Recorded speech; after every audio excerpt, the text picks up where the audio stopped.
Welcome back to UnKind TV, everyone. I'm Martha, and tonight I will be discussing the Real Housewives of Beverly Hills Season 10 finale, Denise and Desist. And I am joined this evening by my very cute co-host. This is my girl, Stevie. We have a lot to say about this finale. Before I get into this episode, I just want to address the last episode and the baby shower drama. I thought nothing of it. I thought Brandi's text didn't reveal much of anything, except that she and Denise were friendly for a long time. Do I think Denise has been dishonest about everything? Yes. I think it has been in service of protecting her family. I thought the text showed that she trusted Brandi, and Brandi went and stabbed her in the back to try and secure a place on the show. That's about it. Oh, and Brandi said some very, very, very, very vulgar things that are even too vulgar for me, and I am no prude. This episode opens with Sutton and Kyle working together. Sutton is carrying Kyle's fashion line in her boutique. How nice. Then we cut to Garcelle. She's having a production meeting. She's producing a film called Split Marriage. Sounds original.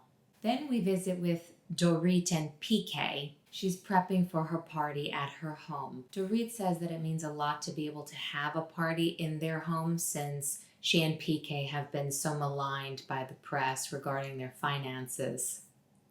And in her talking head, she says, "Do they want the real tax returns of Beverly Hills?" Yes. Dorit says that the goal of the party is to bury the hatchet. What a lie. Longtime Housewives viewers know the formula is as follows: trip, then big event for the finale in which somebody gets ambushed. And this time that will be Denise. Or will it? Then Dorit is explaining all the drama to a very bored PK, and he keeps interrupting her because he just finds this insufferable. I can't believe I can relate to PK. And Dorit is like, let me finish. And PK goes, it's a 10-minute speech. Got no interest in any of this. But Dorit wraps it up by saying for once she's not at the center of the drama, and PK goes, well, let's keep it that way.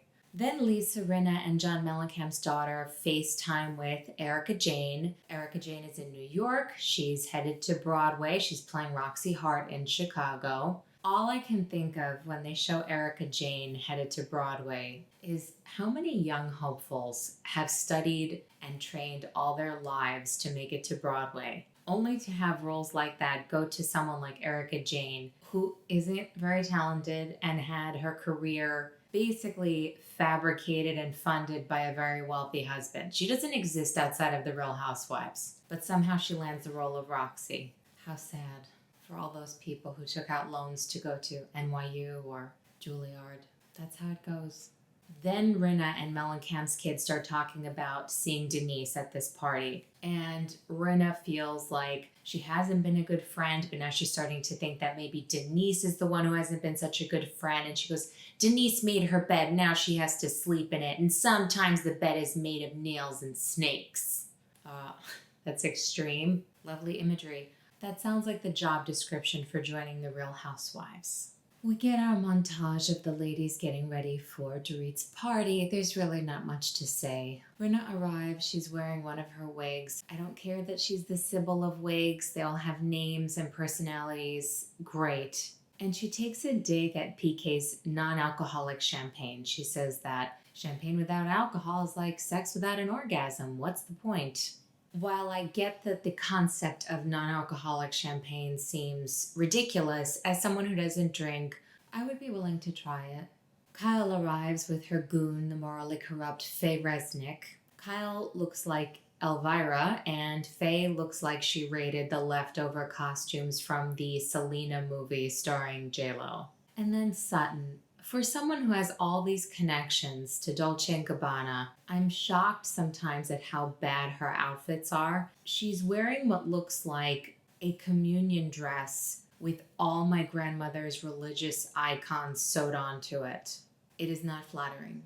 Garcelle is still waiting in her car because Denise is supposed to ride with her, and Denise is not picking up her phone. Garcelle is waiting with her significant other, Michael. They get into a little conversation about the possibility of a ring, and Garcelle shares that this is a big step for her, that after her divorce, she was celibate for 7 years, and so moving forward with Michael means a lot.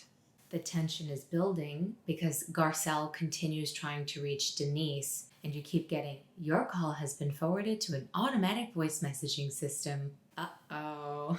Back at the party, Dorit says that she has something to say. She's going to make a speech, and Kyle goes, oh, what a surprise. Kyle's been taking a lot of digs at Dorit all season, and Dorit takes notice visibly. Dorit is introducing an illusionist mentalist to entertain the guests. Her daughter interrupts her and asks her why she's being so loud and tells her to pretty much use her inside voice. I have to say, this illusionist has done a far better job at manipulating his audience than the Bravo producers have in a very long time. Garcelle decides to just go ahead without Denise because it's getting late and Denise is not answering. And when Garcelle gets to the party and sees Denise is not there, and the ladies see that Denise has not arrived with Garcelle, I love the looks on their faces. You can tell that it is dawning on them that Denise is not coming and that their rotten little plans have been foiled. They were salivating, but no Denise. The ladies are all acting like they're so worried about Denise, but the concern quickly gives way to indignation. How dare she not show up for their big scene? I, for one, am loving it. They're like, what do we do? We were supposed to go at her like a pack of hyenas and rip out her jugular. What do we do now? Rinna is really trying to egg on Garcelle because she knows Garcelle is Denise's friend, and Garcelle is hurt that Denise didn't let her know that she wouldn't be coming. She stood her up. I don't think that was nice. I do think that she should have told Garcelle she wouldn't be coming. Even if she was going to make up some BS reason that she wasn't going to attend, she should have told her friend. But Garcelle will get over it. And Rinna's telling her, that's not cool. That's not okay. Garcelle shares that Denise thought Brandi would be at the party, and Dorit goes, of course not. A likely story. The ladies sit down to talk, and they shoo the men away. Sutton's boyfriend and Garcelle's boyfriend have a cute conversation about their future plans with their significant others. And Dorit tells the group that she got a call from Camille last night. And Kyle says, well, you know, Camille was seen walking with Denise. And then we get this footage. Why doesn't Bravo include this? I would have loved to see this. Denise apparently met up with Camille and they filmed the day before this party. And Denise was expressing some apprehension over attending. And Camille goes, well, I hope you're prepared. I think I have some holy water. And then, what do you know? Kim arrives at the party and her plus one is none other than Brandi Glanville. Brandi looks like a porn star. Garcelle goes, who's the tall blonde? Is that Brandi? And Dorit is behaving as though she had no idea Brandi was coming. Give me a break. Dorit has been on my good side this season. I think she has been much more tolerable. I am actually enjoying her. But let's not pretend. Come on. She goes, oh my goodness gracious. I mean, I'm not on the best terms with Brandi. And now she's in my house. In the meantime, Kim has this banter back and forth with Mauricio and Kyle about having her breast implants removed. And she tells Mauricio to feel them. Kim keeps encouraging Mauricio. She's like, come on, touch him, touch him, touch him. He's like, no. You can tell Mauricio is like, I'm not about to be Me Too'd by this unstable maniac. Sutton and Brandi are chatting, and Sutton says in her talking head that she and Brandi know each other through their skincare specialist. And she goes, Brandi won't be accusing me of sleeping with her because, I mean, look at me. Sutton, you are more than attractive enough to be accused of having slept with Brandi. Don't be so hard on yourself. And Sutton tells Brandi, maybe learn not to say stuff. And Brandi just says, honey, not happening. Of course it's not happening because Brandi has nothing going for her outside of being a messy, tea-spilling, backstabbing specter who will do absolutely anything to get back on this TV show. Dorit tells Brandi, it's a shock that Denise isn't here. And Brandi says, well, I sent her a text. I told her I was coming. And you can see the other ladies are like, rats. Brandi ruined it. And then Brandi has the audacity to say, I don't want anyone else involved.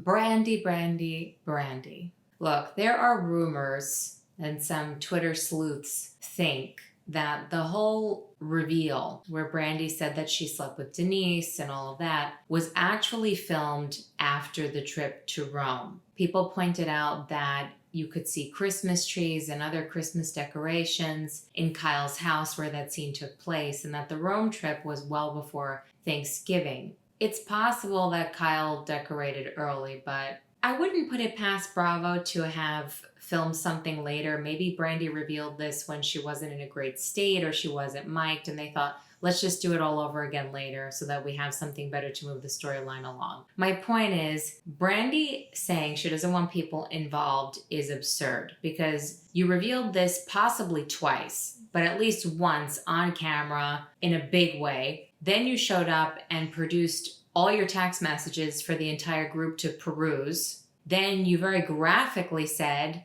again, the sex act that you performed on Denise, and suddenly you don't want anyone else involved. The ladies all sit down again, and Brandi says that she told Denise, first you made me into a cheater, now you're making me into a liar.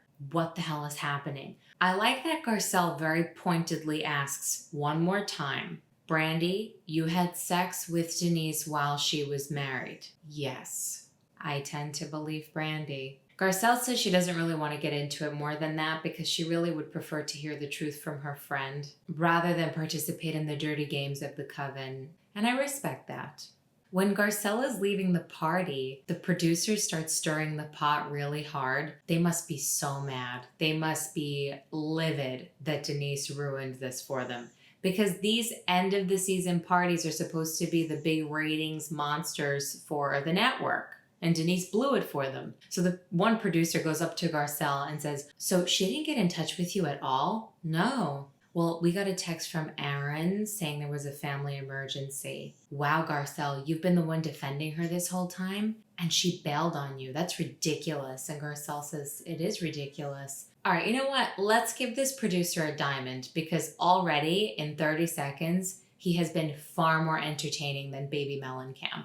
I think Stevie should get a diamond. Stevie's too wholesome. You know how I keep calling this group all these mean names like demonic, evil, gargoyles, witches? It dawned on me, I think this is the only group that had an actual witch as part of the cast at one point. I had forgotten about Carlton. We had in the first season that really creepy psychic medium, Alison Dubois, with her electronic cigarette. Know that. Taylor's husband died tragically, suddenly. It's just always been kind of a spooky group in Beverly Hills. Now it's a few days later, and Garcelle, Rinna, and Dorit are having drinks. Dorit says that Denise never really quite explained why she didn't come to the party. She sent a text apologizing for not having been there. Garcelle says that Denise told her, I didn't want you to have to lie for me. And then Dorit is suddenly Columbo and goes, so they say there was a family emergency, and then she tells you she didn't want you to lie, so there was no emergency. Yeah, there was no emergency. She just didn't want to come. What is so hard to understand? I feel bad because Garcelle apparently got stood up again. She was supposed to film with Denise prior to filming with the ladies for drinks, and Denise didn't show up at the last minute. I don't think Denise means to hurt her friend. I think she's just sticking it to bravo, bravo, bravo. But it's not nice. If I were in Garcelle's shoes, I would be the kind of friend that would conspire with Denise. I'd be like, okay, look, I know you don't want to film. Can you just let me know ahead of time? Like, just give me a hint that you're not going to be showing up, and I'll make like I had no idea you weren't coming. You could tell Garcelle feels a little betrayed. And Rinna goes, I wonder why she didn't get in touch with me. Oh, I have no idea, Rinna. You've been such a wonderful friend. Garcelle explains to Rinna that Denise sees her as the bad guy in this movie, which she so is. You know Rinna's hands are not clean. And Dorit goes, so does Denise think she can control the narrative? And Rinna says, of course she thinks that, because that's what she's done all her life. This is true. Denise is no stranger to handling the press, handling gossip, as someone who grew up reading Perez Hilton when he was the thing and reading all about the crazy divorce that Denise was going through with Charlie Sheen. I remember very well how Denise handled it, how Denise made herself look better. I think that she would strategically leak things. For example, I remember that Charlie Sheen's, I don't know if he's married to her or not, but he had kids with another woman, Brooke. And he and Brooke both had to go to rehab. And Denise took in their children. I believe Denise genuinely cared for the children, but I also think Denise made sure that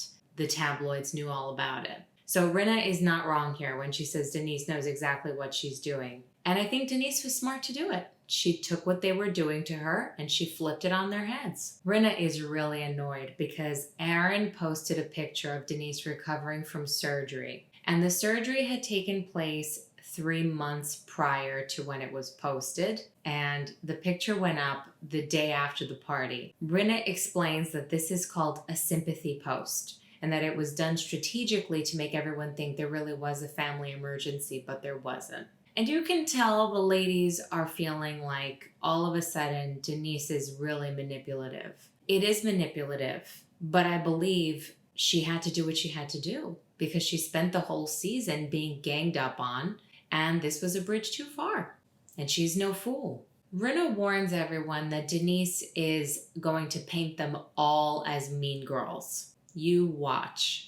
I mean, she doesn't really have to paint you as anything. Nobody has made you look more like mean girls than you. I don't see Denise blaming Dorit and Garcelle. I think that she will appropriately assign blame to Rinna, to John Mellencamp's daughter, to Brandi, to Kyle, who has gotten off way too easy, as some of you have commented. I hope that at the reunion, Kyle gets pressed about her role in all of this. It was Kyle's house where the reveal transpired. It was Kyle's sister who brought Brandi in, and do you really think Kyle didn't know what her sister was about to do? But Rinna, being a mean girl, is trying to turn Dorit and Garcelle against Denise because those are Denise's two biggest allies. Then we get a really dramatic viewer note. In the following days, cease and desist letters were sent to cast and production. And then Bravo sends one big F-U to Denise. Because what comes on screen right after that is the Daily Mail headline about how Denise stopped filming with the Beverly Hills cast after her months-long affair with Brandi Glanville was revealed. Take your cease and desist and shove it. We see Kyle and Rinna reacting to this. Rinna thinks the main motivation behind Denise trying to cover this all up is that Aaron didn't know something had happened with Brandi. And Kyle thinks that Denise is scared to show who she really is. Oh, please. All of them are scared to show who they really are. Rinna agrees and says, it's sad. And I think we'll never see Denise Richards again. 2 weeks later, Denise is in the car. She is on the phone with her husband, Aaron, getting his permission, which I don't like, to go meet with Lisa Rinna to have a conversation. We get flashback footage where Denise is sitting in her makeup chair. She's still on set. She calls Lisa. They have this very tense conversation setting up their meeting. You could tell Denise is not playing around. Rinna tells her, come here with an open mind and an open heart. And Denise goes, I'm not coming for a therapy session. Aaron gives Denise his blessing, which disgusts me. Denise arrives at Lisa Rinna's house and they have this greeting that is so fake and passive-aggressive and delicious. It is so soap opera. This is amazing because what happens in this scene is that it feels like it's being written by the people who write Young and the Restless. Denise is having this big twist. The mask is falling off. She's no innocent little doe. She is quite savvy, and we are all about to be debriefed as to what her machinations have been in this period where she disappeared. Denise asks Lisa, did you know Brandi was going to be at the party? Lisa says, no, I did not. I don't buy that. Lisa goes, did you? Denise says, yes, I did. That's why I didn't show up. And furthermore, she goes, there was no family emergency. Now, Rinna seizes on that. That's a lie, Denise. That is a lie. Okay, big whoop. It's interesting. Denise in her first season was very chill, laid back, not part of the drama at all. She doesn't know what's happening. She's just kind of an observer. In this season, she's been a little bit more uptight about her image, protective of her family, and now she's gone from protective nice girl to dun dun. There was no family emergency. That's why I didn't come. I knew Brandi would be there. Rinna starts alluding to something when she says, it's really none of my business what's going on here. Meaning she thinks that there has been an affair. And Denise says, there is nothing going on. Why don't you believe me, Lisa? Rinna explains, well, I saw all these texts and they show a long relationship, Denise, platonic, romantic, whatever. You had a relationship with her. Denise goes, I've seen her 4 times in my life. She's an acquaintance. Rinna does not believe that. And then Denise gets a talking head where she goes, I don't care about Brandi's texts. She says there is an app that can revise text messages and so it's null and void. What BS? Oh, an app revised everything. Now she's just flat out lying and it's kind of annoying. But then not only does she lie and say that there's an app that can change the text and so Brandi's texts mean nothing, she says, but if we want to talk text, I can show Brandi's text along with Lisa Rinna's text, and I don't think they want me to do that, but I will. I mean, this is amazing. She's just transformed herself into this soap opera arch villain. I'm loving it. Rinna tells Denise, we're all wondering why you wouldn't pick up the phone and tell Brandi off for this. Which is a good point. If she's lying, why wouldn't Denise just call her up and say, hey, what are you talking all this crap that we had an affair? And Denise says, well, why would I engage with her? And then she says, well, it's being handled. And Rinna says, you sent cease and desist letters. You wanted the footage taken out. This is so good. And Denise is like, who told you that? Lisa, who told you that? And Rinna can't tell because it was production. And Rinna goes, you are so angry, Denise. You're so angry. Denise counters with, you're playing dirty. And Rinna, I'm playing dirty? Denise says to Rinna, if someone said slanderous things about you, wouldn't you send a cease and desist? And Rinna says, I don't know. I've had to face things. I've had to show up. And people care about honesty. If that were true, there would be no Real Housewives. But I will say this, Rinna does show up. And there is something to be said for that. Denise says she had to explain this to her kids, that sometimes there are things said about you that aren't true, and it's a conversation she didn't want to have. Rinna keeps giving her these very curt responses. We've all had to have those conversations, Denise. Denise gets a talking head where she explains that she told her kids, look, you gotta rise above and hold your head high and keep going. And Rinna says, their friendship is at a dead end because Denise will not come clean, and that's that. That's the end of a decades-long friendship. In my opinion, Denise won. They tried to take her down. They tried to come after her. Yeah, she lied. And you know what? I think she had every right to lie. Let's say she hooked up with Brandi, as evidenced by those texts. She had at least a close friendship with her. She trusted her. Brandi turned on her. Brandi revealed something very sensitive and private on national television. Denise knew the damage that could cause her marriage and the stress it would put on her children. And her children have obviously already been through enough having Charlie Sheen for a father. So I can't fault Denise. I think Denise did the right thing. I know a lot of you, and I too initially thought, why couldn't she just dismiss it? Why did she make such a big deal? Why didn't she just go, oh, that's ridiculous, laugh it off? But I think the problem is this group never would have let it go. Brandi wouldn't have let it go. They would have continued with it. And she saw the writing on the wall and she said, you know what? I'm going to handle this the Denise Richards way. I'm going to handle this like the professional celebrity that I am. More power to her. Bravo seems to like punishing people who wrong them. And by wrong them, I mean fight back when things are getting too dirty.